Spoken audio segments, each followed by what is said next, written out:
Hello and welcome to my class. This is Alexander Bestrov, and today we are talking about the implementation of our benchmark.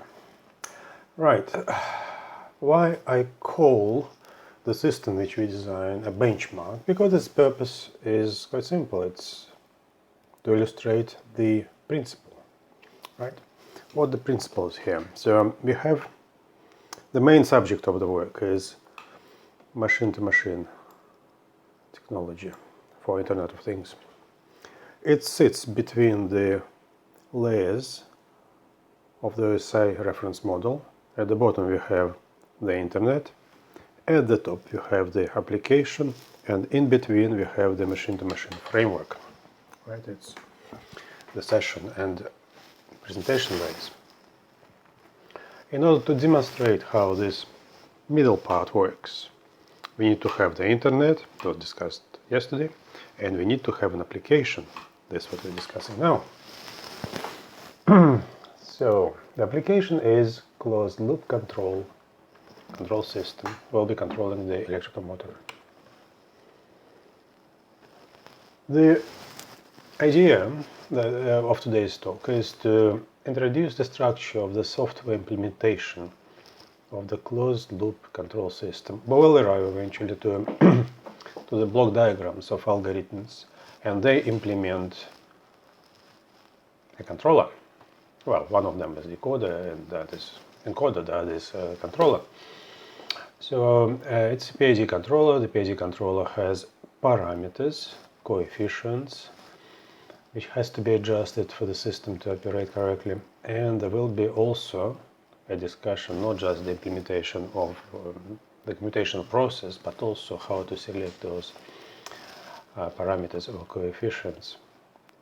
This is done for you, and I used a mathematical modeling tool for this, and I will show how modeling was done. Now, the objectives of this talk, what we are going to talk about. First of all, there will be a quick reminder of what we are doing. Well, this reminder will require several slides, so it will be not that quick. Then we will look at the encoder driver algorithm. I call it a driver because the input into the encoder, it's not a number, so that pulses. Just physical process is fed into the Raspberry Pi, right, into the microcomputer, and it triggers interrupts, and those interrupts are somehow processed, and then we work out the actual number which characterizes the input process. So it is a link between the computational process and the physical process. That's what drivers do. Drivers are programs for businesses to link the physics of the world to the abstractions of the operating system. Then it will be control algorithm, right? The control, it's the centerpiece of everything. It's the one which is PID control, known concept. The idea is that it sits between the subtractor, so it's the input into the control system, and its output, which is the shaft of the electrical motor. And due to its properties, and we can change its properties and adjust them, and the system will work better or worse. And in the worst case, it may start oscillating, and better means that the output matches the demand at the input and works fine. And then we will see how to derive those parameters for the controller, or how to select them, how to adjust. It will be a separate discussion. So the reminder, it's our rig. This is our rig. It includes the DC motor, that's what we're controlling, and it rotates the shaft. That's the shaft going through. That's the brake. The brake, its purpose is to keep the load on the shaft. We are not adjusting this, and it's not a part of our modeling, so we're just assuming that some sort of resistance to rotation exists. And this is the sensor, which gives us the rotational speed. The sensor was discussed already, and it contains those slits or cuts, and rotates and interrupts the light, and 500 pulses per single rotation are formed, and that's what we need to somehow measure, how many of them are generated per unit of time, so it will be our rotational speed. Well, supply, we don't care about this, it's hidden from view, you'll see it in the video once starting the experiment. The video feed will show the whole setup. The driver board, well, to some extent we need to understand what it is, but to a very minor one, because what its function is to receive our digital communication from here. It comes from the Raspberry Pi, RS-232 standard, and numbers arrive here, and these numbers are translated into voltages in this driver board, applied to the motor, and actually what we will see, we will apply numbers and observe the change in the rotational speed, and this rotational speed will be picked up by the sensor, and we will basically see the change in the frequency of pulses over there. Right, this is what we can measure, and of course you will see the actual rotation, but it will be just a video stream from the lab. Again, a reminder, this is how our encoder works. That's the shaft, that's the disc, that are cuts, and the light from here, from the LED to the photodiodes, is interrupted as the disc rotates, right? And those cuts, there are multiple, there are 500 of those. 500, right? So each rotation gives us 500 pulses. The photodiodes are, that's the vertical, it's kind of how this cut moves, right? And the LEDs, and then the photodiodes, these photodiodes, right? So they are slightly offset with regard to each other, but overlap. Why do they overlap? Why they kind of arranged like this? Is for this purpose. And the waveform of the signal coming from the first one, this is for the second one. So they overlap, and as a result, the second becomes illuminated while the first one is in the middle of the pulse, in the middle of this kind of illumination interval. Why they need two of them? Because when you're rotating the disc one way, it will be this one happening and then this one, right? So at the moment when you have a rising edge here, the other pulse will be zero, right? But when you're rotating counterclockwise, so it will be the other way around, then the second will be illuminated first and the first second, and as a result, when you have this rising edge here, then this pulse will be shifted to the left, and it will be here. Basically, it will be in the middle of one. By reading this 1 or 0 at the second output, it will be possible to decide which way we are rotating the disc, clockwise or counterclockwise. Without this system, I will be only talking about unidirectional rotation as functionality to our benchmark. Again, this is the copy from my previous lecture notes. A quick reminder that we're using RS-232 duplex interface with that speed, which is 19.2 kilobaud or kilobit per second. That's what we are sending into the board along this interface. So where is it? Here. It's arriving from here. Yeah. So the format is two numbers, and they're integers, and percentage %d means it is the format which you include into printf command. So it's the format which corresponds to an integer. So the first number is the output of the board into the, well, you can treat it as voltage or some sort of output demand to rotate for the motor, and the second is 0, 1, just switch it on, switch it off. It has to be 1 all the time. Ignore these symbols, they just terminate of the string, and it's needed by the board. The board is designed to read those. The difficulty with this board is that in order to have it not rotating, so it's kind of 0, right? The value is actually 737, so everything is offset with regard to rotation, right? And when you want to rotate it one way, you have to add numbers to this, and when you need to rotate it the other way, to subtract them, so it's a bidirectional control. The numbers which you can add or subtract are in this range, plus minus 500, actually slightly more than that, but this is adequate for our purposes. So if you apply, for example, 900 instead of 737, it will be clockwise rotation. If you apply 600, so it will be counterclockwise rotation. So it's more, everything is centered around 737. The communication is done by copying these numbers into the device. The device is a file basically in the operating system, so it's very simple. So you just send a number there and the motor starts rotating. It's a simple example. If you type this at the console, then the motor will start rotating clockwise with low speed. Why is it low? Because 800 is higher than 737, but not by much. Right, and if you put there 1000, it will be a fast rotation. And if you put there 600, so less than that, so it will rotate the opposite direction.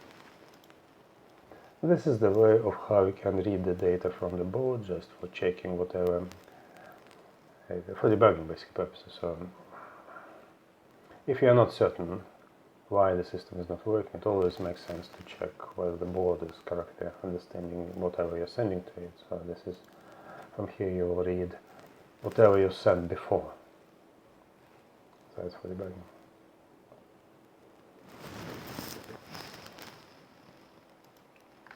It was the reminder. Another quick reminder. Now how we deal with interrupts. It's the other part. The first part was to control the motor, so the motor rotates. And then now we need to measure the rotational speed. So it was already discussed that we have this kind of an interface.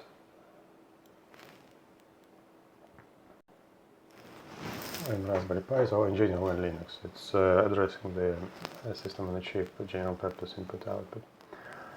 It is controlled by the kernel, by the operating system, right? And the kernel has an interface which is represented as a file somewhere, and this is the file in the /c/class/gpio/gpio directory, and the name of the file is export.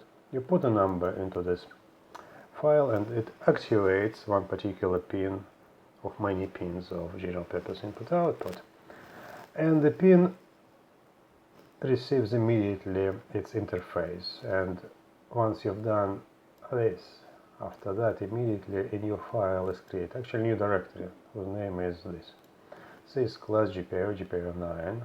9 is exactly this 9. And inside this new directory there are several files like direction, age, value, and so on. So you put certain keywords like in or rising into the appropriate files, which are shown here, like direction and age, and it starts working.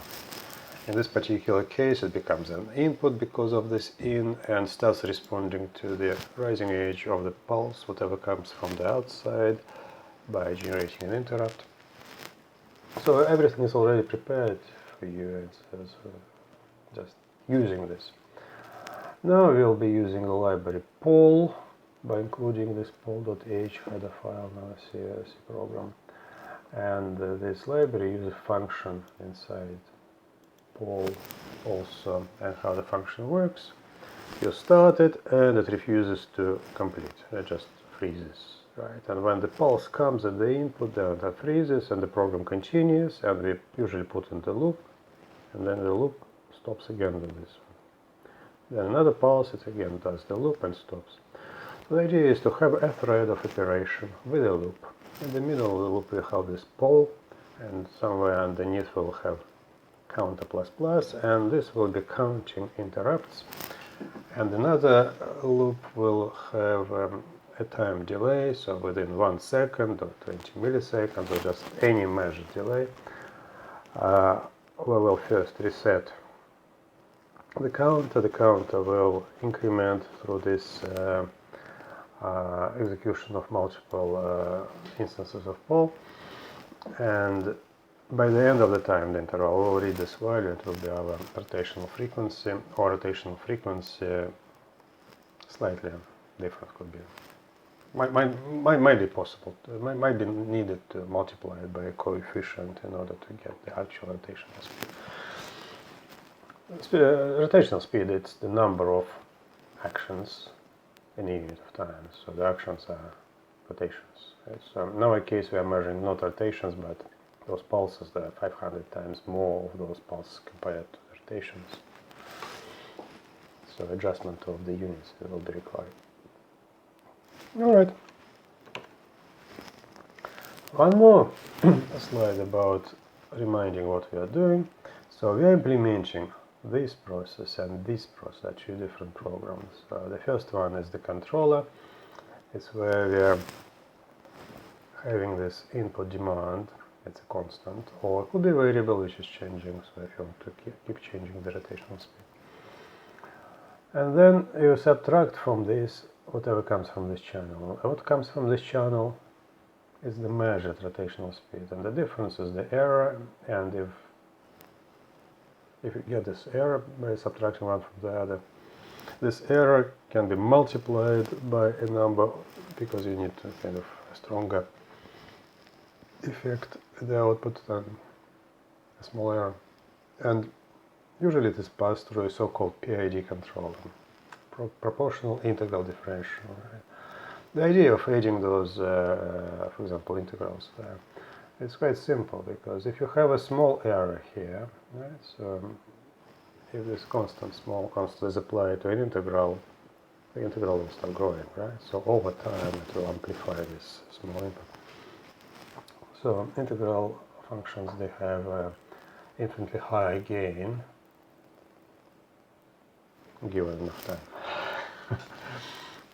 So they accumulate in error. So this will help us to eliminate so-called static error in the rotational speed. Differentials are used in order to make the system more stable, and we'll discuss it later how it works.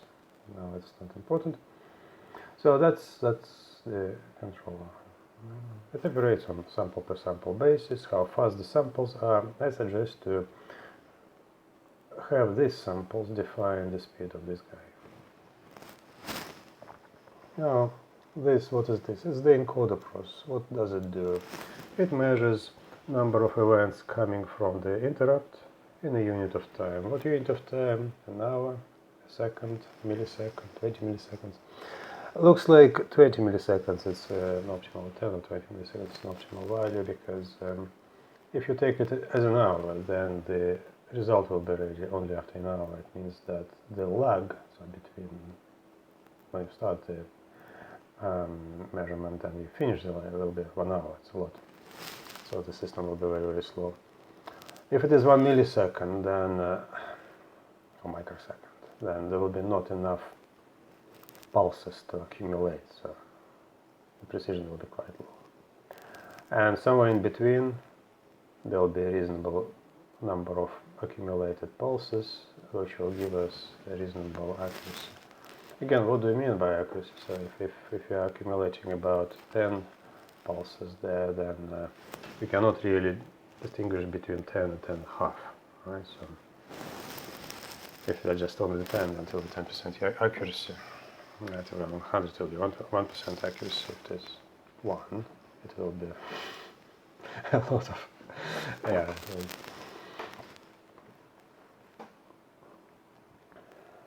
So 50% accuracy. Right, so it was just a reminder. I don't want to spend much time on this. At the moment we are not considering this part, which is the source for potential latency, and this part is where one process talks to the other. So if you connect everything by a so-called in-host pipe, so a pipeline abstraction, it will be just a short kind of delay, and the source of any trouble in the system will be the dynamic characteristics of the motor plus a bit of latency here and here when we are operating RS-232, and here when we are accumulating pulses coming from that encoder. And if you try to use the network, then potentially you can have long latency here, and this will be passing correction. Alright, comments here. See, it's here we have, everywhere we have this latency. Please keep a note of that, and please come back to the slide with questions about where and what sources of latency we have in this. So the program is slow. Input comes, the output is coming after some time. It's not really slow because the controller is quite highly clocked. So 1.2, 1.4 gigahertz. So it's not much latency. Now this, right? Right, you have 19.2 kilobytes, the packet of 8 bits plus start-stop bits, so 10 bits. It will occupy kind of half a millisecond to propagate, so it's significant. Probably it will be slower compared to this thing. And then actually it is not just one packet which needs to get through, but a number of packets representing the input format. How many characters do we have there? Probably between 2 and 4 characters here, then space, then 1 character here, this is also 1 character. So altogether there will be many bits, and there will be some latency. Here, this side, how long do we want to wait until the output is produced? Yeah, so how many inputs of the interrupt we want to accumulate? So what is that time interval? 20 milliseconds. Okay, so this is definitely latency. So these are the sources of latency. Please think about them, how long the latency will happen, and then it will be useful. Now this is our frequency measurement. Frequency measurement, it is sitting where in the encoder process. How we do it, this is the time interval, and this is the input square waveform, and we're counting these events which are rising edges. So how many of them are in a unit of time? This is the frequency, right? But the frequency of what? Of the signal. The rotational speed will be different, right? Because per rotation we have 500 of those pulses. So an opportunity for us is instead of 1 second, it's shorter than that. Right? Looks like 10 or 20 milliseconds, a good number to select for this kind of interval, but please think about this and adjust it to your particular example. In our example, we'll try to set up the rotational speed of 1 Hertz on rotation per second. And if you want to build a fantastic experiment, very complex one, right, then make it alternate between 1 and 5. So accelerate, slow down, accelerate, slow down, slow down. So you could observe over-regulations. So for these particular numbers, you will select this interval and make sure that there are more than a couple of those events inside, otherwise the accuracy of measurement will be low. What do I mean by accuracy of measurement? So if we increase the frequency of the signal, right, so this whole waveform will shrink a bit, right? And at some point it will be not 4 but probably 5 of those. But how much do we need to shrink it before 5 occur? So it needs that rising, falling. So this rising needs to enter this, so we need to move it here. And the next rising here is here. So quite a lot, right? So we need to change the speed significantly, or frequency significantly, before actually the number changes from 4 pulses to 5 pulses. Right? So the difference between 4 and 5 roughly is 20%, right? So that's what we are talking about. So 20% accuracy in this case. Not very accurate. Right? So if you want to have high accuracy, it has to be many pulses, and then just a small relative increase in speed will be required in order to change from 99 to 100. 1% increase in rotational speed. Right. So that's the explanation, and finally we are on the target. No, we are not just yet, sorry. It is an alternative way of measuring rotational speeds. Those of you who want something different from the specification, right? So normally it is sufficient to go ahead with the previous one. But this is an advanced kind of thought. So if the motor is rotating very, very, very slowly, yeah, and then instead of accumulating those pulses from the encoder within a timed interval, we can do the other way around. We can have a single interval selected and just count the number of some sort of pulses in between. Right? So this is only possible when the rotation is very, very slow. Right? So we'll be using a software program for this. It will be a software function. So there is such a thing as timer. So you can launch the timer here and read the timer at this point, and it will measure the period of rotation. Right? So for this kind of 500 of those need to be appearing at the output quite slowly. So we are talking about fractions of a single rotation per second. So if you want to shaft rotate very, very, very slowly, then it will be possible to measure rotational speed like this. So it will give you, as a result of that, not the rotational speed, but the period of rotation. 1 divided by the period gives you the rotational speed.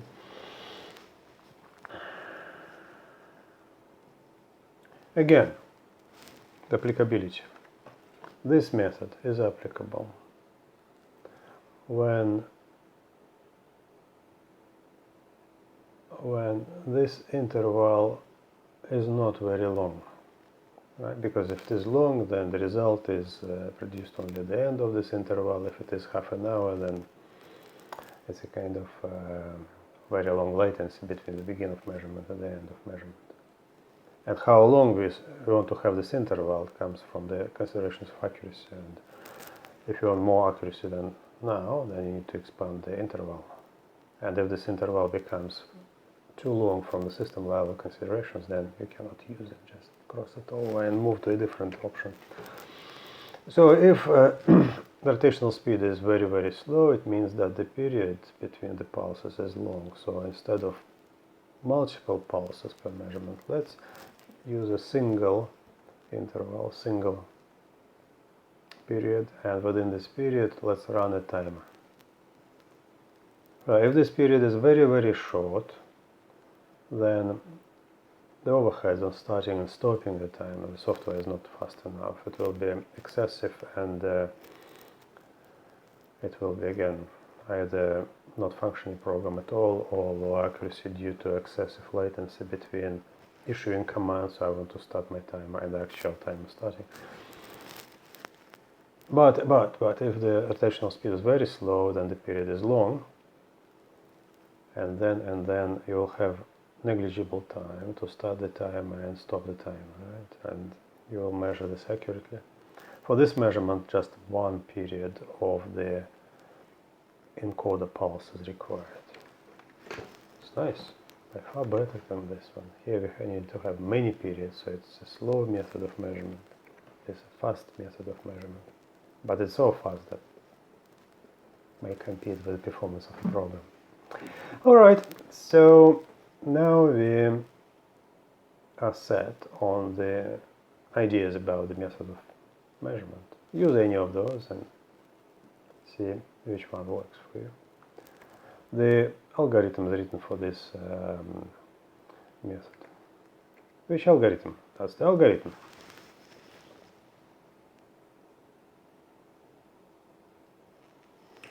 Well, the type, it's 8087 module. In the past it was 86, now it's 87.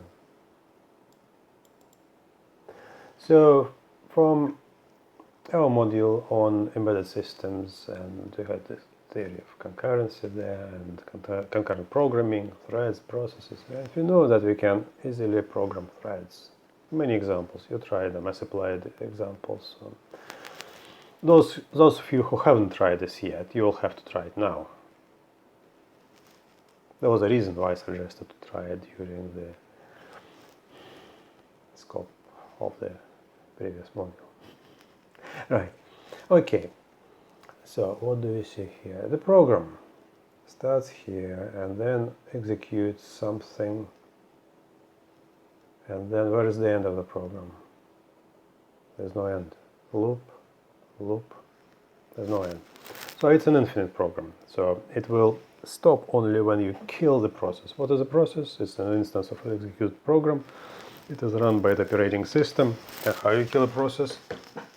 Ask the system to do it. And then it will stop the process, deallocate memory, and no process whatsoever. Therefore, we are not showing here how the process will be stopped. It's not the business of the process to stop. It will be killed from the outside. Now, start. Of course, we need to start it. And what is this? Fork new thread by pthread create. Remember pthread create function. So what it does, it works quite quickly. And as a result of this function, we have the same thread. It will just continue working, and a new thread will be created and will be working in parallel and concurrently. Concurrently means independently from the original one. No relationship, right? If you want, you can establish a relationship, but otherwise it will be independent. Now, the original thread continues here and enters this loop. The other thread, the concurrent thread, goes this way, and it's also a loop. So as a result of this pthread create, we'll have two threads. One of them is the good old main program, and the other is thread function. They're kind of running independently, doing loops. Now, what are those loops? Right, this is main, right? What does it do? Initialize GPIO 9 is for the interrupt. Now, some intermediate operation. Apparently, in order to run the function poll, we need to first pretend that it was already kind of read. And actually, poll was originally designed for all sorts of terminals. Interrupt comes, and then you do in action and read the data from the terminal, then we are waiting for another interrupt. So we need to pretend here that we are reading the data from the interrupt in order to enable the next one. That's what is done by read GPIO buffer. So we don't really need the content of the GPIO buffer, because just single bit, and of course when the pulse arrives there will be just logic 1 there and nothing else. So it's not interesting. What is interesting is to stop and then release operation, then stop again, then release. So this is the functionality is only here. It's only to enable the functionality of the poll. Now poll, right? That poll function. It can have unknown. It has unknown execution time, right? So you enter it and it freezes and waits until the hardware interrupt comes. So it freezes and then it unfreezes when the pulse comes through RQ9, and then we continue here, increment what? Frequency count, just a count. What is the count? It is a global variable integer and is accessible from here and here. That's the other thread which we haven't discussed just yet, but bear with me for now. Now incremented count, and then we are returning back, again emptying the buffer in order to enable the next interrupt, and become stuck here waiting for this RQ. Right? And then the pulse arrives and we do another loop, and then another loop, and then every time in this loop we increment the counter. So this counter stores the number of events from the interrupt, and this number constantly increases. Now, what does this loop do? This loop, the other one, that's the one. It's a timed loop. You see, delay, t-sample. T-sample is just an identifier which I came up with, right? So you can use a different identifier for that. It is a period of sampling. Period of sampling, so period of sampling, and every time after this period of sampling you issue a number which corresponds to whatever was measured here, and we're measuring the rotational speed. So what we do here, first we do this delay because we need to wait until these increments have accumulated. So we do this delay for what? Microseconds, sleep, 20,000 microseconds, 20 milliseconds waiting, right? So within 20 milliseconds, this thing will accumulate plenty of numbers in this frequency counter. The frequency counter starts with 0 and then goes 0, 1, 2, 3, 4, and whatever number is in the end. Now, once this time interval is finished, we read the frequency counter, because this is our measured value of frequency. After that, we reset the frequency counter to 0. Why? Because we are about to start another waiting time, and while we are waiting, we are accumulating numbers. That's the next sample. After it's reset, we have some time here to spare. This time will be added to this time, but it's negligible compared to 20 milliseconds. And it's included here because I didn't want to include it earlier for a reason which will be discussed a bit later. So here we need to compute the output. Basically, it's the same value of this counter multiplied by a constant, because we want to have the output in units such as hertz or millihertz. Millihertz means that 1 rotation per second will correspond to 1,000 number. Right. If you wish, you can use floating point for this. This processor does floating point just fine. And now we are waiting for the next sample and so on. Now, what is dangerous in this arrangement? Apparently, here we are incrementing the counter, right? And here we are not just reading it, and when you are reading a number, what if it changes in the process of reading? You may read half of the number which is old, half of the number which is new, which is kind of not good. The reading operation is not atomic operation, so dangerous, not very dangerous, but you've seen my examples with threads, what happens if you do not introduce a critical section. Now this operation, reset, so frequency counter equals 0, and here frequency counter equals frequency counter not 0, right, plus 1. So these are two competing assignments to the frequency counter. So how do they work? So they both grab frequency counter, this one, increments it by 1 and puts it back, and the other assigns 0 and puts it back. Right? They can be put in this order, or in this order, depending upon the order, there will be a different result. So in order to avoid errors like that, you've seen my demos about critical sections before. We need to introduce a critical section. So the yellow is a critical section, therefore here and here and here and here we need to put operations on mutexes.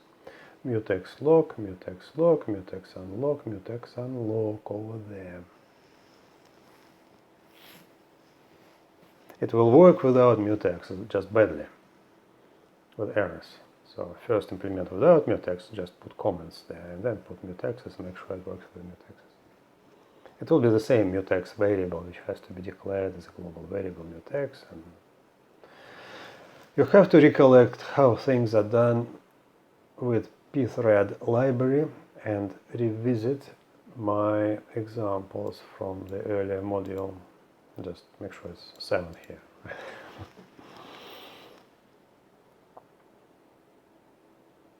Alright. It is a multi-thread program. I suggest to have the output of this program produced by this block at the standard output by printf. Usually you see it on the screen. And then from the screen you can always redirect it into the other program. How to do that? It was illustrated earlier, just logical bar pipeline, and call another program. And the standard output instead of screen goes into the standard input, and the standard input, instead of grabbing it from the keyboard, grabs it from the standard output. So pipelining is easy. Connecting the individual processes are easy. Mutexes, don't forget those. Now it's the other part, which is it's the same part, just of the model, but it's the illustration of the critical section, right? How this mutex works. That's the main. It does pthread create, so it's where this one, a new thread is forked. So you had just one function execute first, and now you have two, because after execution of this transition you have a token here, a token there, and this token will start traveling around this cycle, and this starts traveling around this cycle. Right? So here we do this read the buffer. This is the poll command, this one. So this transition can be either quick or slow. Waits for the pulse to arrive. And after that is the critical section. The critical section is very quick. There are no slow commands here. It's only increment the counter and immediately unlock the mutex. So it's only increment of the counter which matters here. In this area, the critical section is also quite quick. It involves only read frequency count and apply 0 to this. You remember at some point I said that output the frequency, I didn't want to move it further above. Why? Because I didn't want to include unnecessary operations into the critical section. Why? Because if it is very, very long, or just long, then it may interfere with this process. How? Imagine that we executed poll and we want to rush forward, but we are stuck here for half an hour, right? If you're stuck here for half an hour, it means that the next pulse arrives and it's not registered as an interrupt. We're missing something and the error in count will be significant. So you want to keep this yellow area as small as possible. Again, a quick reminder how mutexes work. That's the central place, which is mutex place, a token on it, and can go one way or the other due to the interleaving semantics. It enables either this transition or this transition. First, both of them are enabled, but can only one fire, because the one which fires takes the token away and the other transition becomes disabled. So just one process, just one thread at a time can enter this yellow area. But once this token is out of this yellow area through mutex unlock, right? The token is returned here, and as a result the other party can fire this transition. As it fires this transition, the other party enters this, and once the other party is here, this loop has no chance of entering this. It's for correctness of handling of a variable, and the variable in question is frequency count, because we change it here and change it here at the same time. These are competing operations. All right. I should have shown this because I think it's a good question to add either to the exam or to use to do it on your own for the report. But I just decided why not to do this, and well, it will probably help you to put more discussion in the reports. Now it's the second part of the system, the controller. Where is the controller? So here we are measuring the rotational speed. So it pulses here, the numbers come from here, and these numbers will be compared to the number which is the demand on the speed, and if there is a difference, this is the error, and this error will be passed through the PID controller. What it means you will see in a moment. It means that the input is multiplied by a coefficient and passed through, right? the same input is multiplied by a coefficient and passed through an integrator, right? And this integrator is added to this proportional output. And also a copy of that is passed through differentiator multiplied by the third coefficient, also mixed into the output. So the mixed of the three, it gives you the output. The concept is very simple. The difficult part is to find the correct coefficients to produce this balanced mix. And it's also difficult to understand how those coefficients or their combinations, how they affect performance of the actual motor. It's the subject of modeling. Just bear with me, there will be modeling later.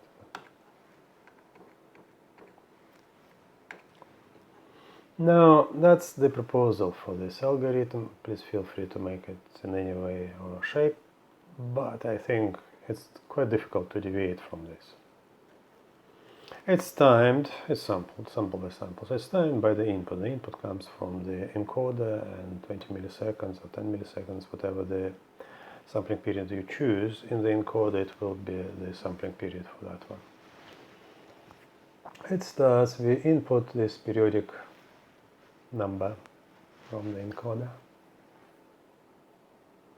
and then compute the error, which is error, it's input minus the encoder value. F, it's for frequency. Frequency for the input minus the frequency from the encoder. Why is it the difference? Because of this. So this output, it's the demand minus this. If the demand is exactly the same as the speed which is measured, then there is no error whatsoever. No error probably means that you don't need to do anything with the output. Just keep it as it is. Then the output is rotating just fine. Okay, so that's computation of the error, the simplest part. And then we need to do 1, 2, and 3 things. We need to have proportional, differential, and integer channels which are mixed together at the end. So they're mixed together here, PID, right? As coefficient for the proportional multiplied by the error. So directly this error, right? It's the proportional control. Plus coefficient for the integer part multiplied by the integral part multiplied by the integral, and the integral is computed there. And then coefficient for the differential part multiplied by the differential, and the differential is computed here. So far so good. Okay. PID. It's canonical for PID, so I just took it from textbook. Believe me. Not much to analyze. So the art of design comes now here. How to compute the integral. You know that this loop is run periodically, and the period is t sample, for example, 20 milliseconds.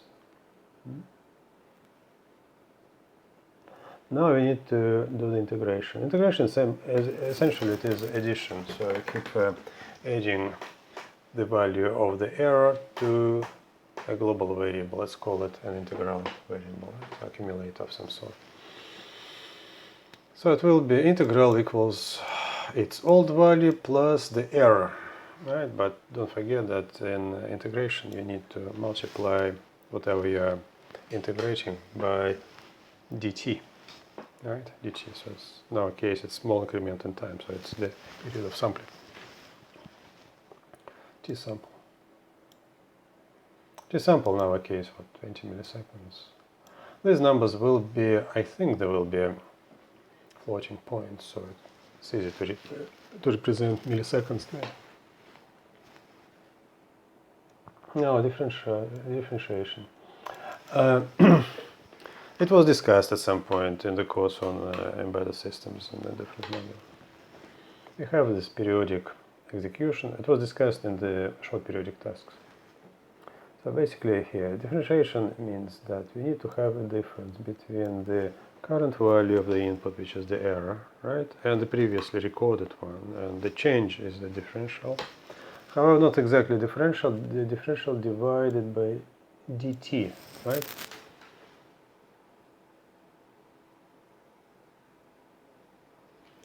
D function by dt, right?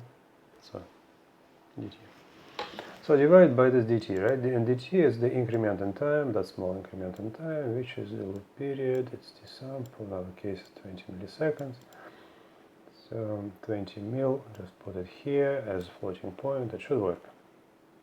Be careful that the input is probably an integer. So at some point, somewhere in this area, you need to switch to floating point and do everything in floating point. So far, so good.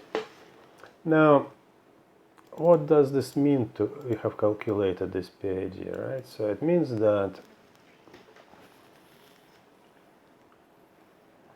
if the inputs are such, or they change over time, is such that PID is 1, then it will be a demand, the output into the mechanical motor, as a result of which the motor should produce the value of 1 at the output. What is the 1? Which units are there? If we express everything in rotations per second, so in hertz, then it will be 1 hertz. So if PID value is 1, then the motor should be producing the speed about 1. Well, plus minus, because there can be some error and the feedback takes care about that. But fundamentally it should be about 1. It should not be 10,000. It's all about scaling, right? So if you multiply this PID by 10,000, it will be a different system. So you need to somehow put it in the range which is suitable for this particular system. Just remember that your system, give me a second, your system takes the input from here, and the output of the system which is measured is not here, not there, it is here, it's the rotational speed. So if you put here 1 hertz, so this thing should rotate at 1 hertz, not 10,000 hertz. So essentially this blue part is included as a part of your controller. Now, this needs to be taken into account. So I need to calibrate everything. I also need to offset, so because if the PID is 0 or 1 or whatever it is, it's still less than 737. Why is it 737? You remember the specs of the board. When you have 737, it is not rotating, right? So it means that everything has to be offset somehow. So if the PID is 0, then the output to the board should be 737. That's the offset. And then if we change this PID by a slight value one way or the other, it should be a change to that offset. This is why we need this KM. So I suggest you to calibrate it first in an open loop, apply different values to the board, and observe, measure the rotational speed. How you measure the rotational speed? You need to have this program running, right? And it will give you numbers. And you figure, and then you will measure the value which you're applying, that PID value. Well, actually this value, right? This value, which you need to apply and produce 1 hertz, 1, right? And then everything should normalize to this, right? So this value will be probably about 100 or something like this, right? Or 70 maybe, something like this. So it will be a PID when it tells you that I want to have 1 hertz, it will be 1, right? Multiply by 100, together it will be 737 plus 100, it will be 837, probably 1 hertz rotation one direction. Of course, well, it will not be exactly 100, so that's what I'm saying. You need to measure this first, calibrate. So to determine km, it's a question how to do that. Right, so it will be the first set of experiments, and then you have determined km, and after that you say, oof, now I know how it will works. I have integrated, differentiated, everything is in place, and the only thing which I need is to program the correct coefficients for the PID controller. And this is the separate discussion, the next discussion. Right, so in order to determine the values of those Kp, Ki and Kd, we have done some modeling, and you are free to do that. It's classical kind of stuff. But ultimately, at the end, you will have to depart from reasonable values which come from your simulation and then adjust them. Simulation are useful in order to understand what impact those Ks have on the behavior of the system. And when simulating, you explore the range. What if I put slightly higher, slightly lower, and see the waveforms which generate the result.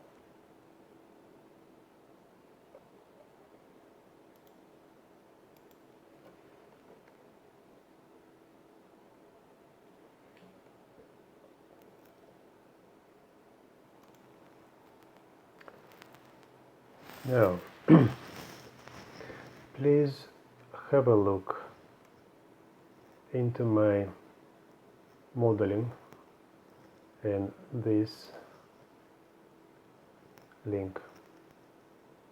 I strongly urge you to do that. Just cut and paste the link, and it will open you this window. This is my website at the university. What I did, I performed modeling of a DC motor which we are using by using a good old tool, Maxima. It's a computer algebra system. It's different from MATLAB, slightly more, in my view, it's more powerful. It was used by famous agencies in the past for airspace and pretty much all platforms these days, and can be used under Linux. You can run it in Raspberry Pi.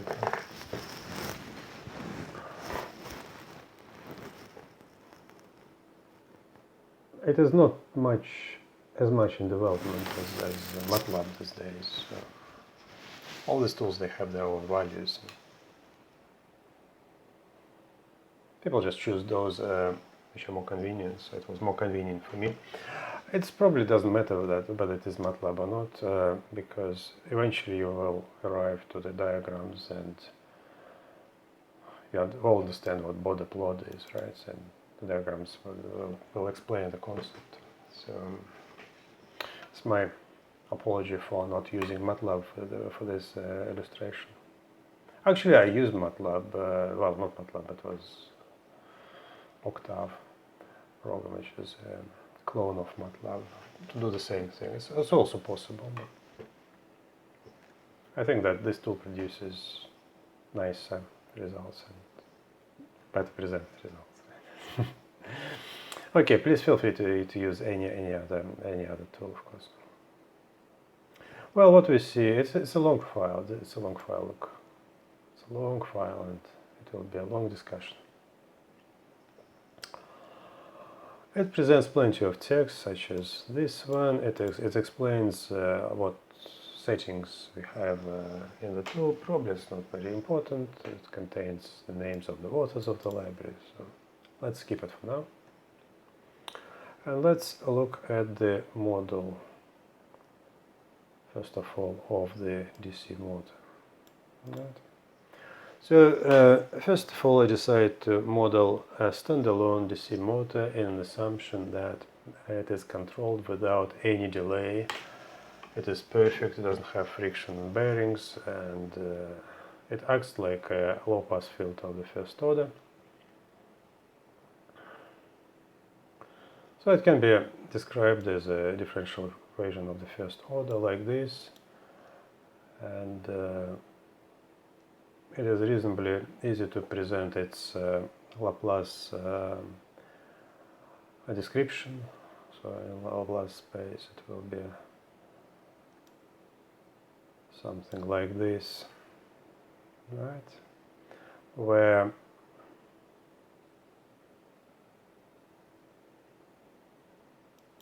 we need to express tau somehow, right? Tau, time constant, and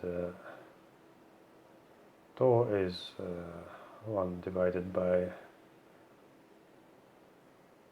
omega, and omega is 2πf, right? 2 pi f, where f is the frequency of rotation, so can be rewritten as 2 multiplied by pi, and those percentage symbols, it's only just to indicate that pi is a constant taken from somewhere,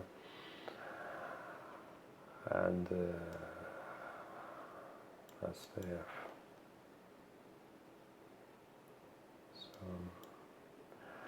So, in the language of Maxima, this Laplace formula will look something like this. So that's the command: draw the plot, border plot. I will just say what in a moment what it is, right?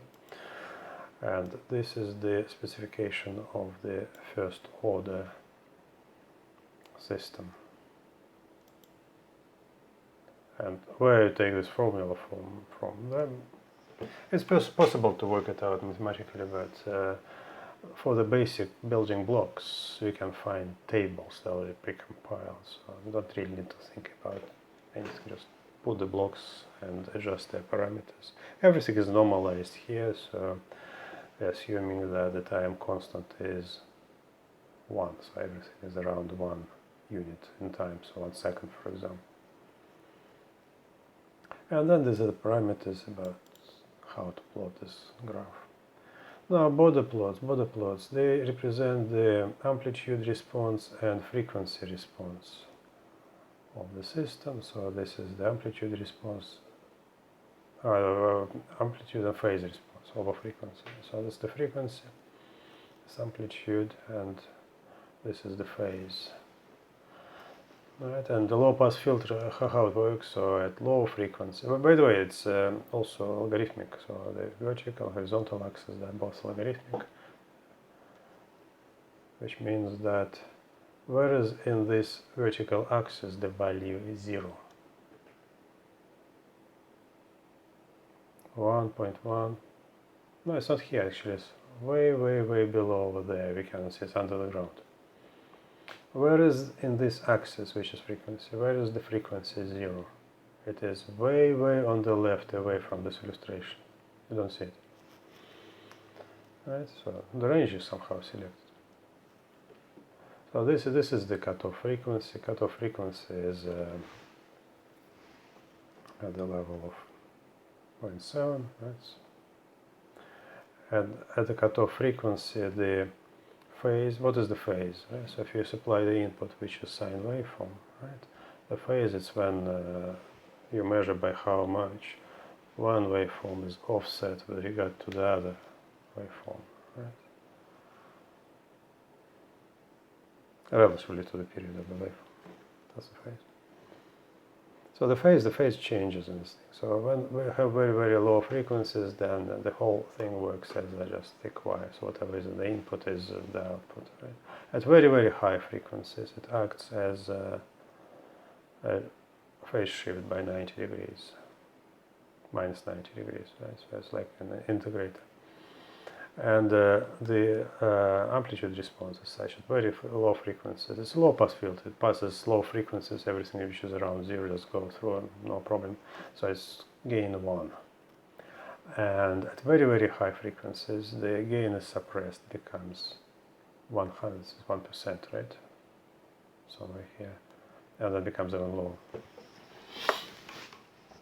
No surprise here. So sort of just building block for us and departure point. This is the step response. what I did, I took the same formula and examined it for the step response. What's step response? Step response is at the input you're applying nothing, nothing, and then 1. Right? So at the time 0, the input changes from 0 to 1. So just power up the motor, and this is how it works. It just accelerates, accelerates, accelerates, and reaches eventually, asymptotically reaches its normal speed at this particular voltage. No surprise, right? So just to verify this formula is reasonably correct and reflects our expectations to the motor. Now let's build a control loop. Remember our previous experiment, our previous reasoning. I need to switch to that and show it. That's the control loop. Control loop. So the motor, its speed is measured, and we pass it here, and the idea is that the error will be fed into the same motor, and if it is rotating too slow, then the difference will be such that the input minus error, it will be positive, and we will just accelerate the motor further, trying to reach the speed. Right. That's the ideal control. So how it works? Well, again, border plot, closed loop A divided by S plus 1. A is 1, 10, 100, right? Before that, instead of A, it was fixed 1. Where is it? Yeah, fixed 1. Why is it changing here? Because I want to examine operation of the system under different gain values, so that controller just takes the error and multiplies it by what A is 1 or 10 or 100. And what results will I get? So this is border plots. Something happens here with the phase. So phase is different slightly, but eventually it arrives to minus 90 degrees somewhere at very high frequencies. But what's important is here, right? That if you have A which is very large, that's the green, then we can approach the desired value 1. So the input is 1, right? So it goes 0 and becomes 1. So the desired value is 1. It's good to approach it. This is what you want. However, if the gain is low, like this one, gain is low, then we will be quite a lot away from this input. From the desired output. So the input is 1, but the output will be less than that. By how much? So you see it's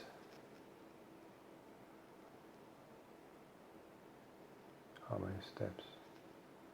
You subtract those steps, 12.5. It's logarithmic scale. So this deviation actually is a lot. It's a logarithmic scale. So our system will not be precise if the gain is low, therefore you want to have a very high gain in the system. That's the conclusion. Remember this conclusion, it's needed for the next experiment.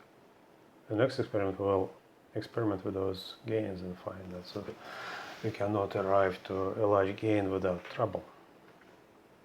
Just for completeness, I decided to build this, which is the response of the motor in time, this linear scale, right? So we apply this pulse at the beginning, and then the motor starts accelerating, and if the feedback is red, so the gain, loop gain is very small, just 1, right? It accelerates to what? To 0.5 and runs at half speed compared to what we want. And if the gain is large, in this case it's, it's step, instead of 20 it is 100, of course. Then we can actually accelerate and run at the full speed. And if it is 10, then we accelerate and run at what speed? About 90% of the design, so 10% error. Okay, the conclusion is that we want to have very high gain. A should be about 100 in order to have accurate system, and the borderline acceptable is 10, and 1 is not even in the ballpark. Right, the next is, just remember this, and this result will be used later. Now, we want to introduce a delay, right? So what is delay? Delay, it's the controller delay, which is a delay included between producing the error and sort of this signal reaching the motor. Just before the motor there is. So first of all, I wanted to model the delay line.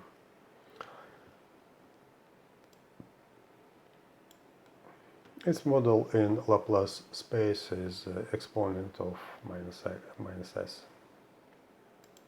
Right. Somehow specify the ranges for convenience of plotting.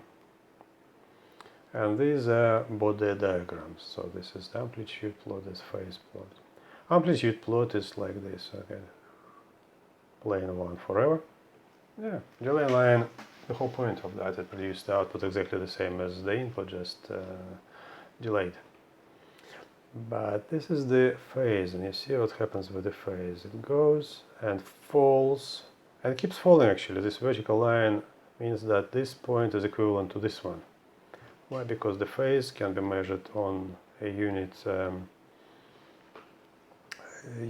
the unit circle, and as we are going around this, right? So this one is equivalent to this one, and to this, and to this.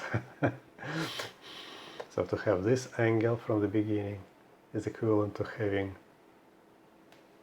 this angle. So adding 360 degrees or 2 pi doesn't change anything.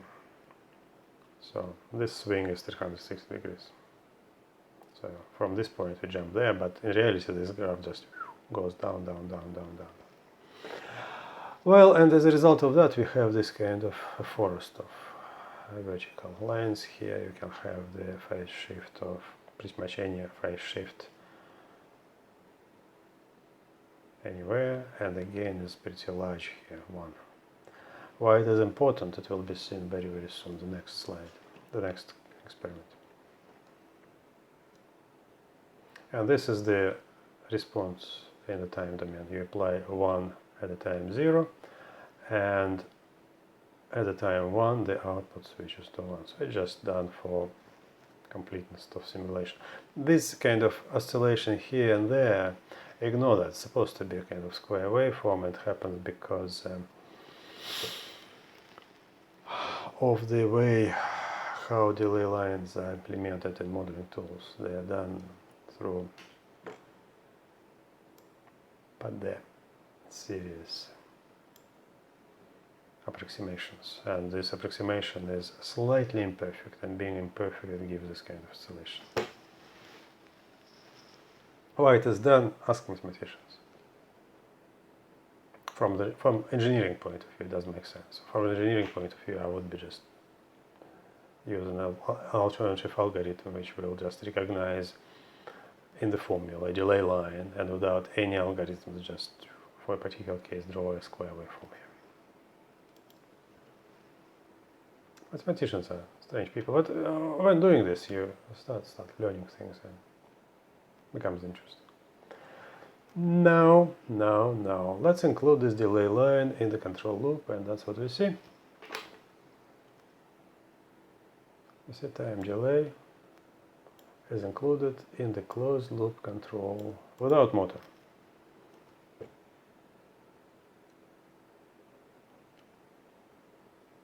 Oscillation. Why is the oscillation? Because the input is applied, the output comes to the input, the output is old, the input is new, of course, and the difference is significant because we just applied the input. Right? So this significant difference takes time to propagate to the actual output. There is no motor there. If the gain is 1 or higher than that, then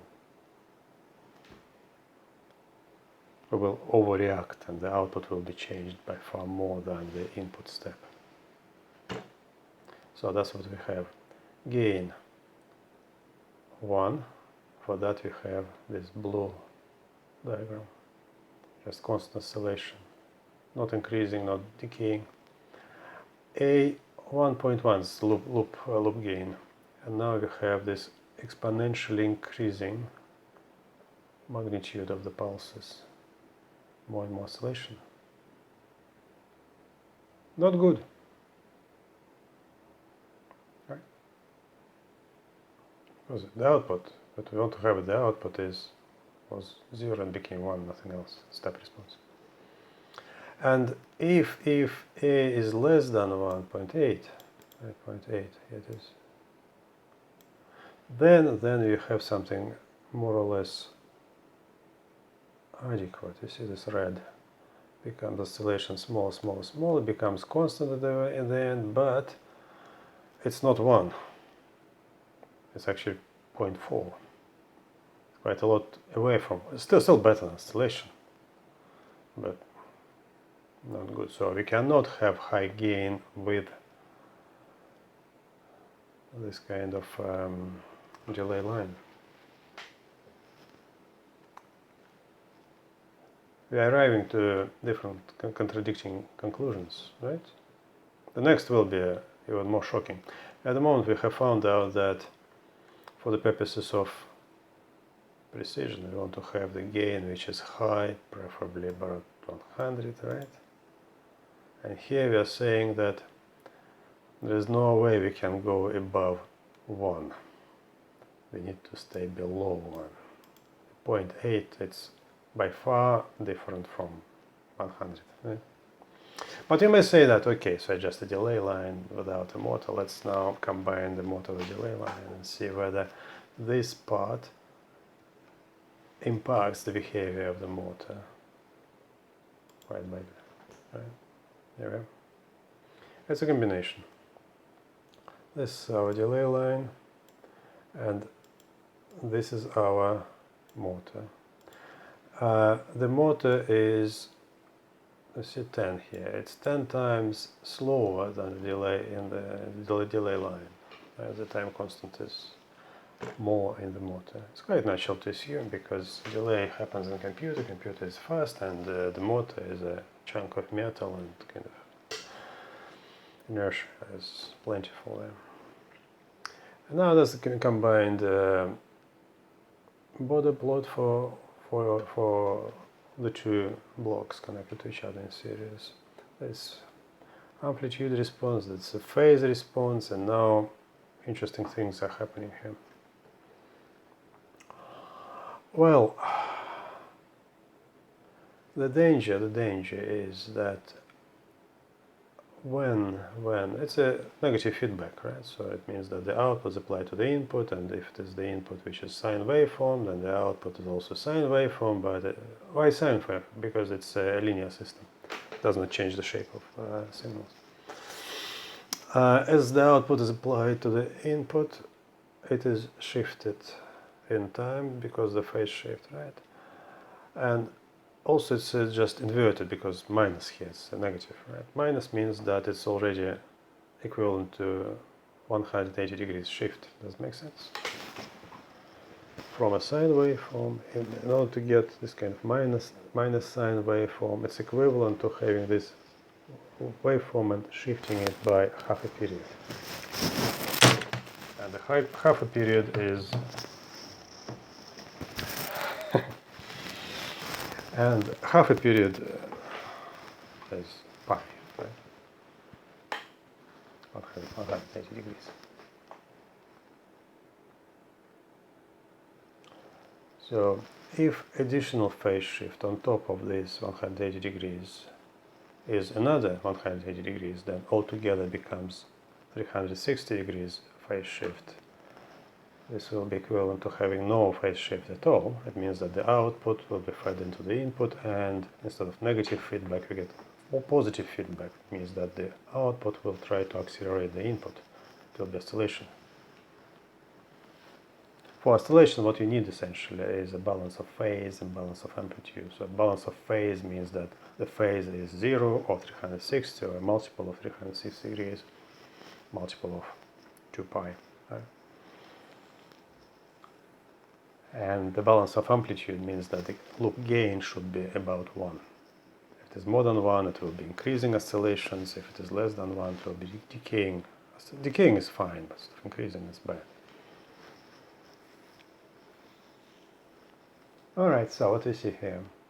The gain, due to the nature of the motor, it's a filter, right? So it goes down. And this is the phase, it's combined phase. With the motor it was the phase going down to minus 90, but due to the action of the delay line, it goes down more and more and more, and at high frequencies just goes in the basement, or below the basement. And this vertical line is because this point is equivalent to this point in terms of phase shift. The difference is 360 degrees between the lower and upper boundaries of this graph. So far so good. At the unit of the gain, if you put in the control loop, somewhere here, the phase shift is small, it should work. Yeah, it should. Let's put it in the control loop. Right, I put, as usual, the control loop and add different coefficients. One of them is 1, as I just said, and then the 10 and the rest 20. Why I wanted 10 and 20? Because I wanted to increase this loop gain. Why I wanted to increase it? Because I know that this coefficient is related to the accuracy, this kind of accuracy. So 10 is this one where we are 10% away from the desired outcome. At 20 it will be even closer to that, and I am pretty much certain that I will not achieve this 100. So I decided not to plot it there. The trouble will be happening earlier. And that's the result, right? One, this graph will never reach the desired unit, right? Not good. If it is 10, we overshoot and undershoot and kind of oscillate and eventually arrive to a reasonable result. Actually, it's 0.9, 10% away from the desired outcome. Okay-ish, but it was not easy to settle down on this. Why this oscillation happened? Because the phase shift was quite close to the oscillation, to 180 degrees on top of the inversion. And the green one is pretty much bad oscillation, 20 again, right? So when the gain is high, it oscillates. Why is it the case? When the gain is 20, it brings this graph, well, we need 1/2, right? So if you multiply it by 20, the whole graph shifts up. So it has to be 0.2. This point has to be moved to this one, right? So if you multiply it by 20, then this 0.2 becomes 1. So that's the vertical line where we get unit gain, and that's projected to here, and here we have minus a lot. So it gives us oscillation.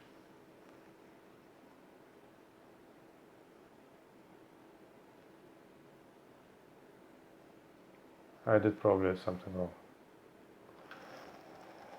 What number do I need to multiply by 20 in order to get 1? 1/20th, right? So if it is 1/20th, it will be 0.05, right? 0.1, 1, 2, 3, 4, 5. It will be this horizontal. That one, that's the point, right? This point will move to this point if you multiply this gain by 20. And if you project it into the lower graph, then we get minus 200 phase shift, right? So basically when the phase shift here reaches minus 180 degrees, then together with inversion gives us 360 or 0, right? So it's equivalent, and then it starts oscillating.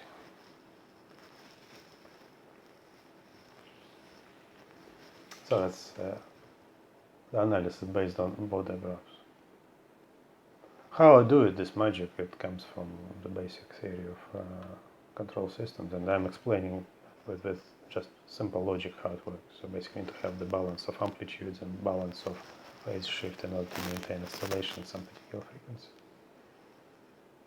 Just believe me how it works, but sort of it is a starting point for studying the application. And as an engineer who implements things, you need to understand the application before you actually implement it. So unfortunately, it's our engineering life that we have to keep studying things. We go beyond our developed area of systems. Now, the next is to introduce an integrator. The usual story, an integrator is examined separately. This is a frequency response of the amplitude and phase. Integration will apply to any sine waveform, any frequency gives you a delay by 90 degrees result. Right? Frequency, independent from frequency. Right? But the gain goes down a little bit. Right? It actually goes up above 1 at the input frequencies in excess of 1. So at 0 frequency, so if you give enough time, then the integrator will accumulate that small input constant into infinity. Because you apply constant, and the integral of that is the linear function. Right? If you give enough time, and enough time is infinite time, then it will be infinitely high. So at time 0, it will show you infinitely high gain. So it's good in the sense that it will achieve what we wanted to achieve, very high gain, but only high gain at very low frequencies. It means that we can eliminate static error. At high frequency where oscillation happens, the gain will be low and balance of amplitude will not happen. So oscillation will not happen.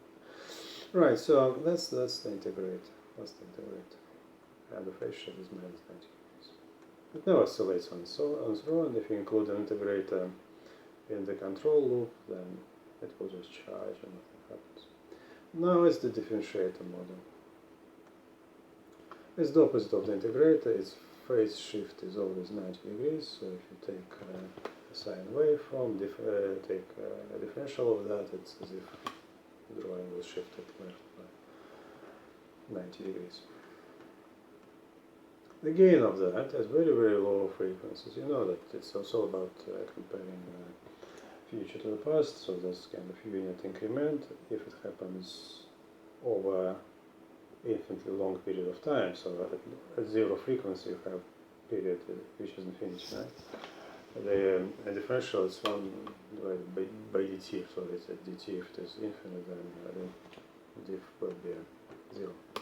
So very, very low gain at low frequencies, and high frequencies as whatever you divide by a number which is very, very small and becomes next to 0, the result becomes quite large. Right? So at high frequencies the gain is very high and the phase shift is 90. So it looks like these two guys, they can counteract each other in terms of the phase shift. Right? So this one contributes to oscillation, but not much, first of all. Secondly, it gives us the gain only at low frequencies, and high frequencies it will help us to suppress the gain.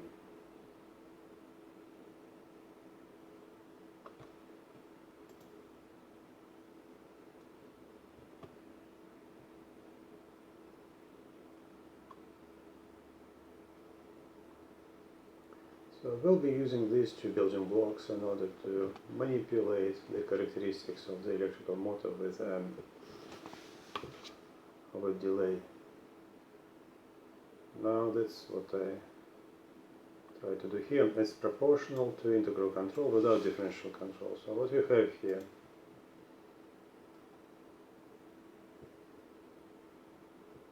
integral.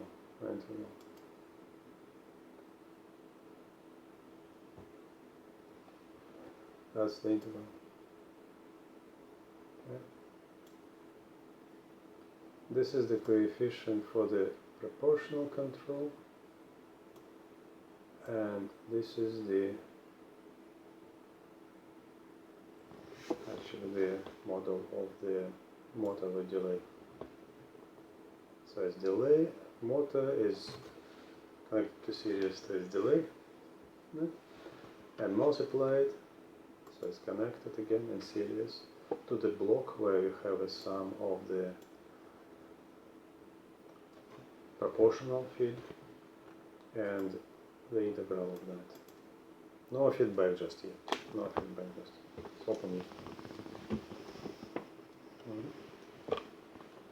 And then I'm changing Kp and Ki as proportional on the integral coefficients in some range in order to observe what I will get in the body diagrams, and I get something like this. So you have the following trend in the amplitude response, and this kind of behavior in the phase response, and some of these lines for different coefficients, they are higher, going higher, some of them are lower. So which of them are better, which of them are worse? So we are looking at the gain and the loop. So we are just trying to determine at which point the whole system becomes unstable. Gain, which we examined before, it was A, right? We changed it. So it's already here, right? So basically I need to look at the unit, this one, right? Unit gain and the appropriate phase shift at that moment. And if the phase shift is bad, so if it is minus 180 or worse, then there's oscillating. Alright, so for this group of diagrams, we have this vertical and this point. Some of these lines are minus, so none of them actually are bad, so it's not oscillating here, right?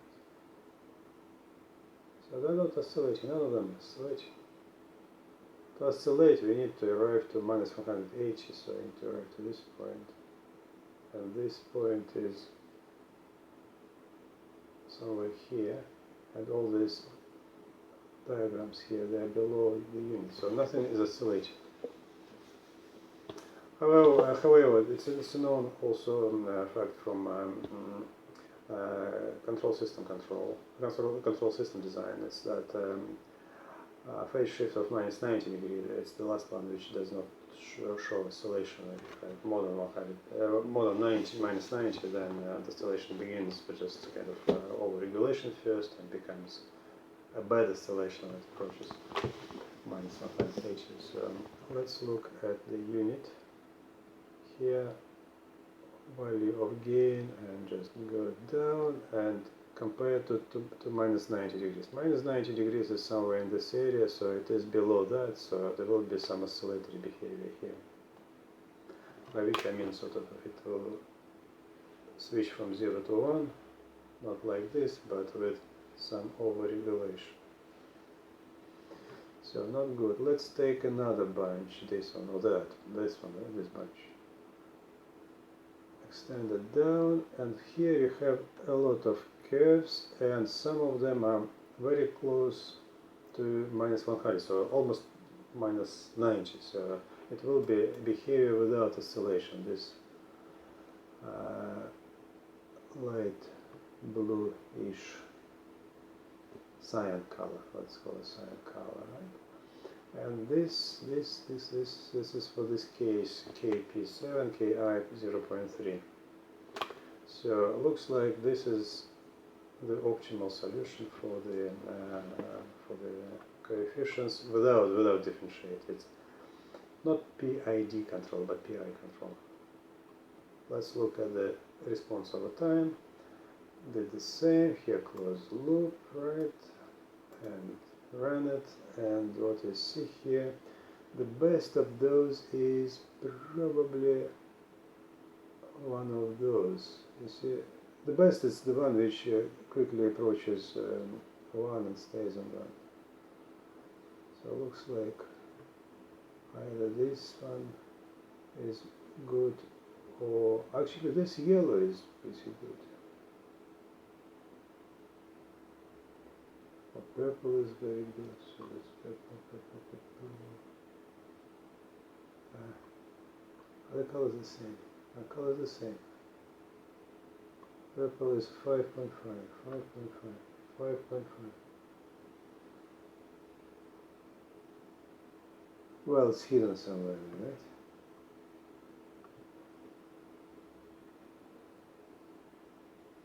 Well, somewhere here. So basically, purple for some reason is good.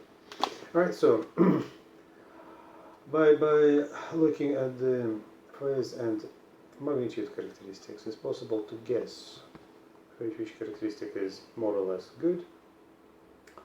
And by doing this kind of time domain simulation, you just see just a better one, the one which arrives to the desired outcome faster than the others and doesn't do much deviation. Much deviation means that intermediate error occurring. So these are fast.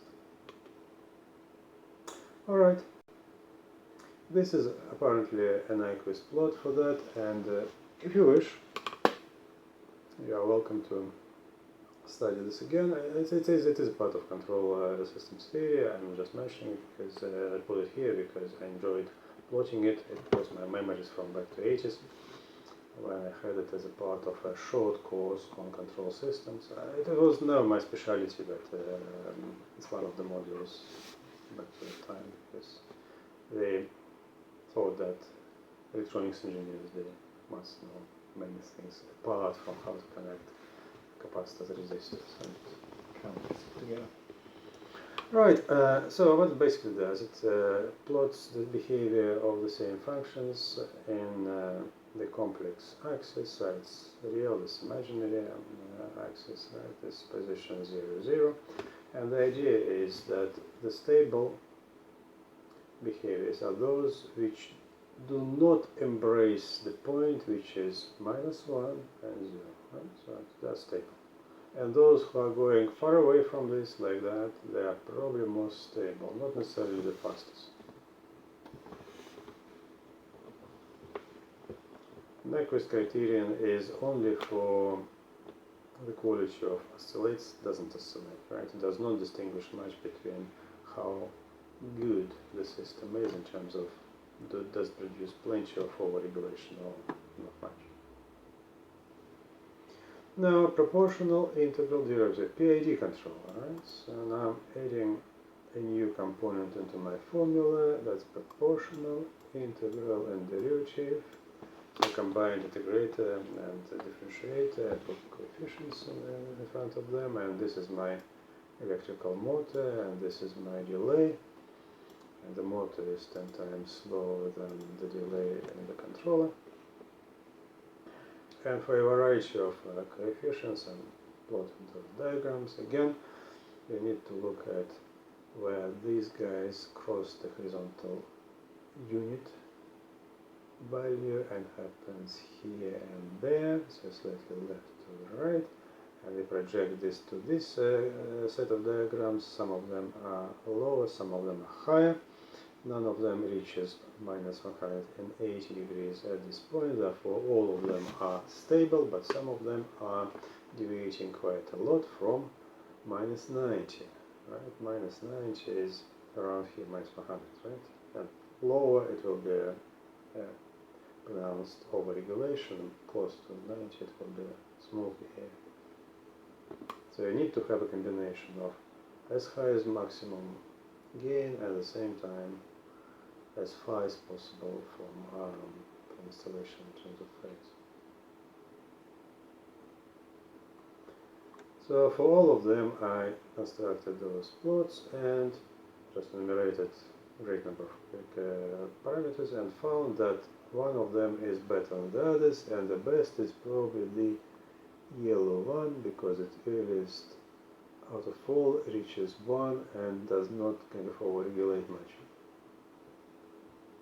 And this yellow is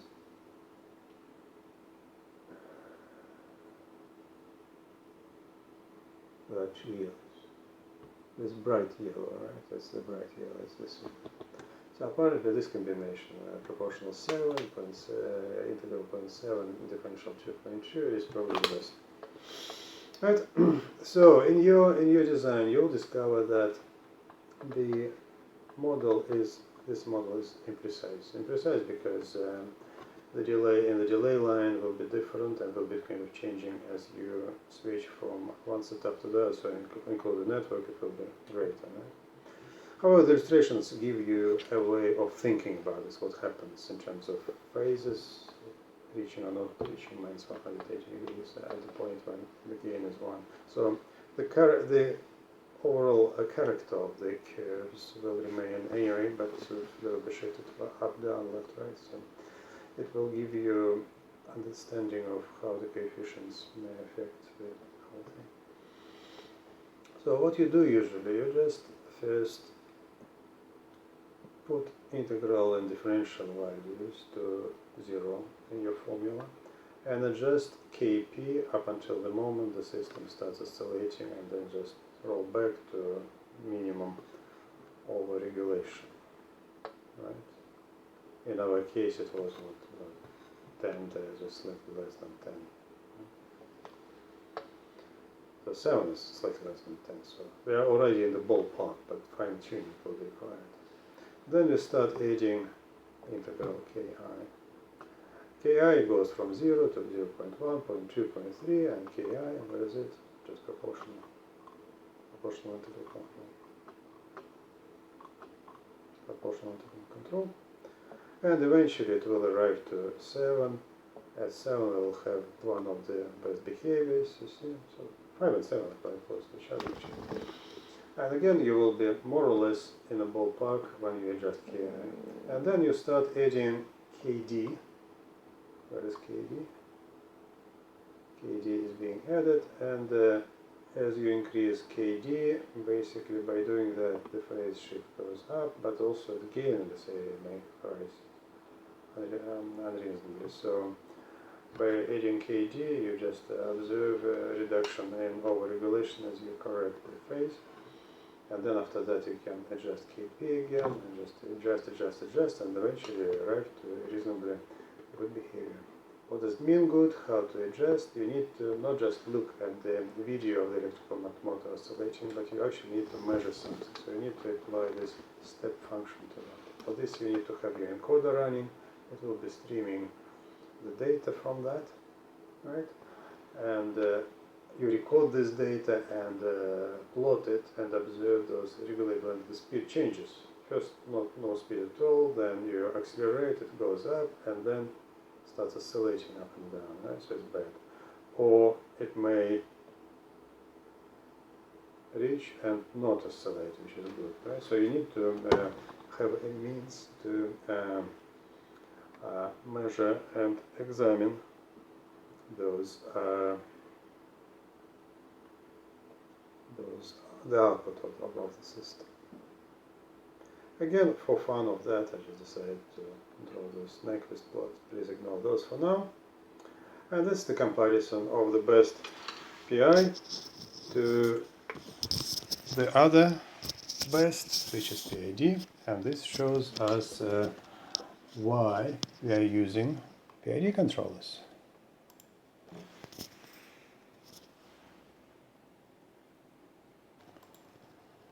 And here you can see that the gain is different. So the blue one, which is PID, managed to pull slightly higher gain, so it will be faster as a result. Well, it also gives lower well, not as much negative phase shift, so expect less oscillations. In the time domain, this is the best PID controller, and this is the best PI controller. For us, the speed doesn't really matter, so if you manage to do it just PI, it's fine as well. The idea was to experiment with the PID controller. And again, the comparison of the Nyquist plots, so the blue one is better, right? The blue one is better.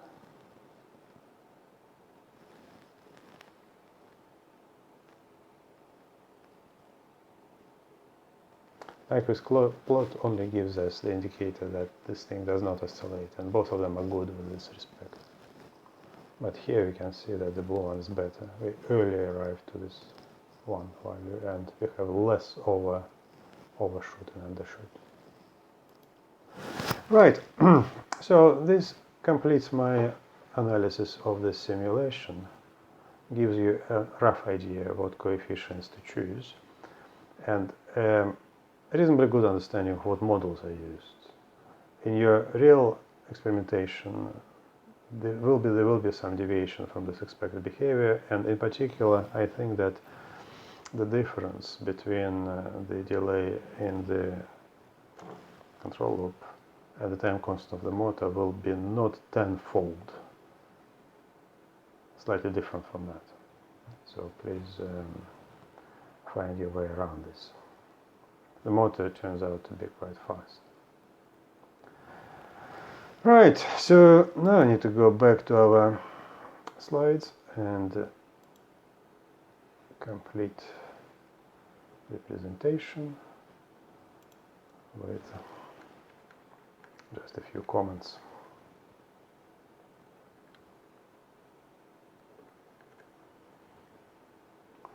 So, Kp, Ki, and Kd have to be somehow determined, and the initial approximation for them comes from the simulation. You have it, and then they have to be adjusted.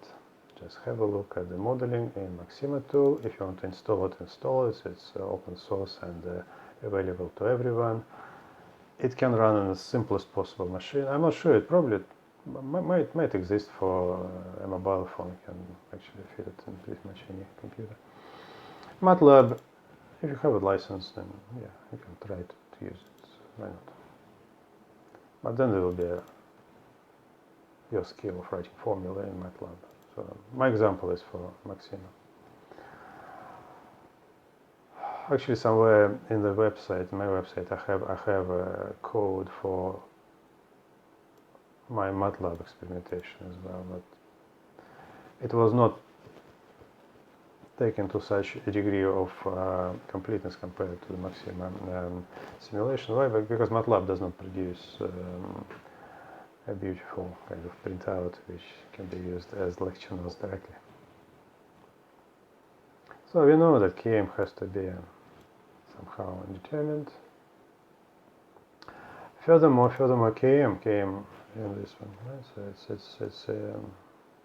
it's used in a linear formula, right? But in reality you'll discover that the output of the motor is a non-linear function with regard to the input. So apply 737 to the input, it's not rotating. Apply 738, 9, still not rotating, so it will be flat in the middle, and then it starts rotating, so it will be a function which is like this, flat, and then goes again up. How to deal with such a function?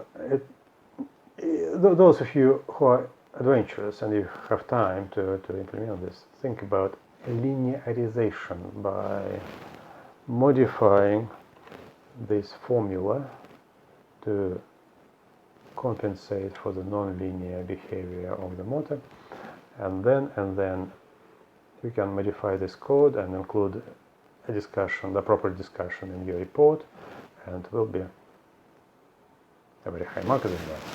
It is good. So don't do this before you have completed everything else. So it is the advanced part. Those of you who are exceptionally fast, who managed to complete the work before the deadline, Right. If you didn't have time, then don't do it, and just add some discussion when writing up your report over Christmas holidays. Not over Christmas, of course, but during the holidays which are next to Christmas. This is my simulation. These are my words here, which is a record what I said about choosing the time constants for the simulation. This is the idea of calibration of that Km. How 737 is 0, right? So you just keep adding something until you get 1 rotation per second one way and 1 rotation per second the other way. Record those numbers, and then this offset to 737 will be essentially your Km. The idea is that when you apply 1, PID output 1, then the motor should do, without control loop, right, open loop, it should do 1 Hertz rotation one way. When you're applying PID which is -1, it should do counterclockwise rotation 1 Hertz. Do this experimentally.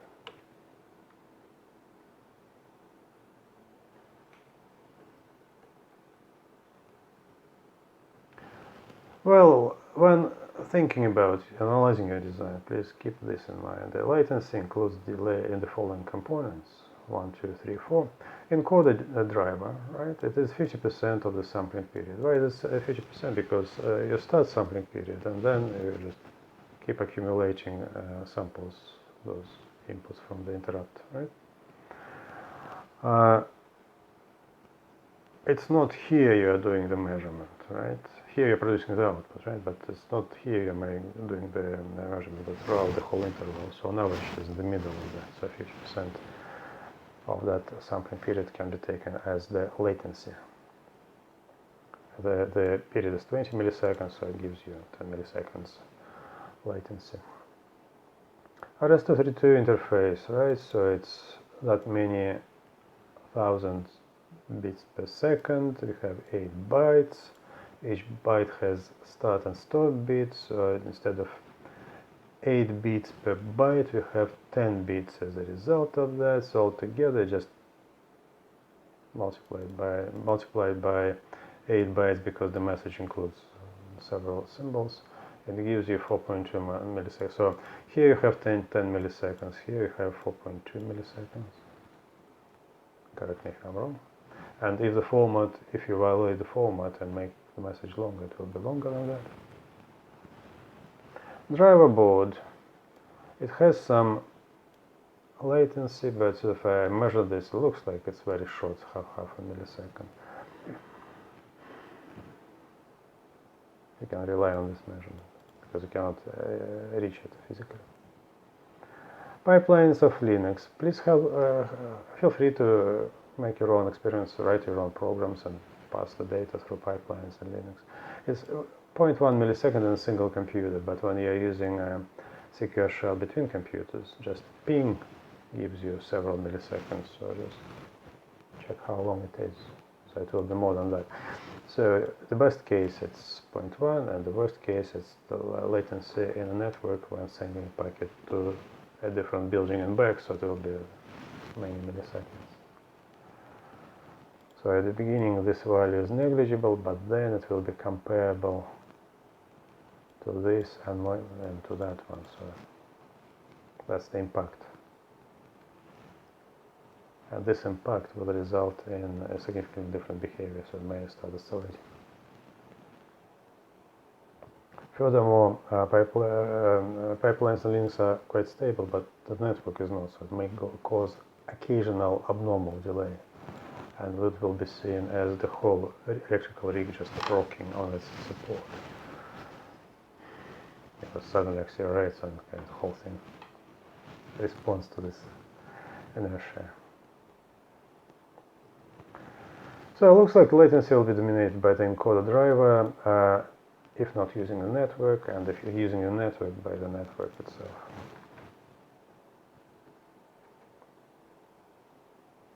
The time constant of the motor, right? Well, use it as I simulated first, but then there are options.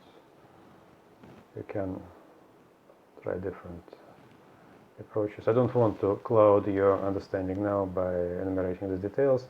Please go through this text on your own and try to make sense. It has to be a different occasion for the discussion when we start experimenting. It is far away in future, so I don't need to be worried about this in the moment. So I suggest this one, it's the easiest one. Use the encoder to measure the step response of the motor, but the latency in the encoder driver has to be taken into account. So latency of the encoder can be computed as in the previous slide, and I think the best is to just to do the measurement and record how fast the motor accelerates. And this is exactly what I did where? Very much in the beginning of everything. Yeah. Motor delay, right? So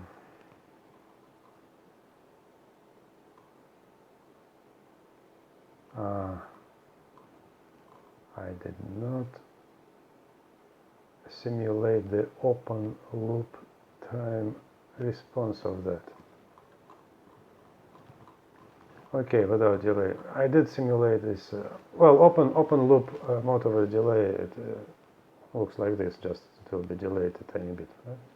So you apply a constant value. It's open loop control. The constant value 1, so the output is supposed to be around 1 in the motor, and it will start accelerating, and it will accelerate, and it will stop accelerating, basically reach some limit in terms of speed. And through the shape of this curve, you can determine time constant. So just a normal approach to measurement. So this is what I suggest. Read those, but we cannot use the oscilloscope, so I don't want you to struggle with this. So the option number 1 is the best one. Keep the other options in mind, but the other options are secondary for us.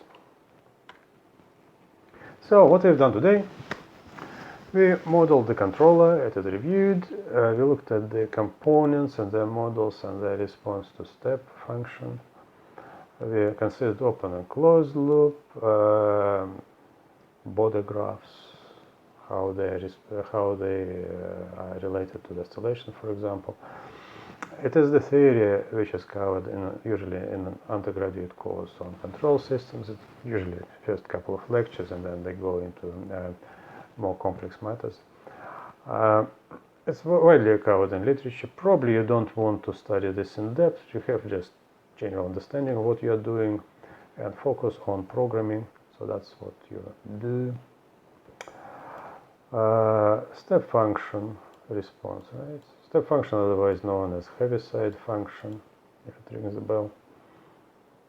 We covered P, PI, PID controllers, proportional integral, or proportional integral differential controllers. So just formula becomes more and more complex. We looked at the encoder driver algorithm, not just algorithm, but also the model of that, between that, right? Controller algorithm, how to compute those P, I, and D, and measurement of the component parameters for the control design, right? So we need to figure out what case to use. Right? So Km is for calibration, and the other case, that's the initial approximation, which comes from simulation and then adjusted. Right, so this concludes our talk, and thank you very much for attending it, and I'll see you in the lab. Goodbye.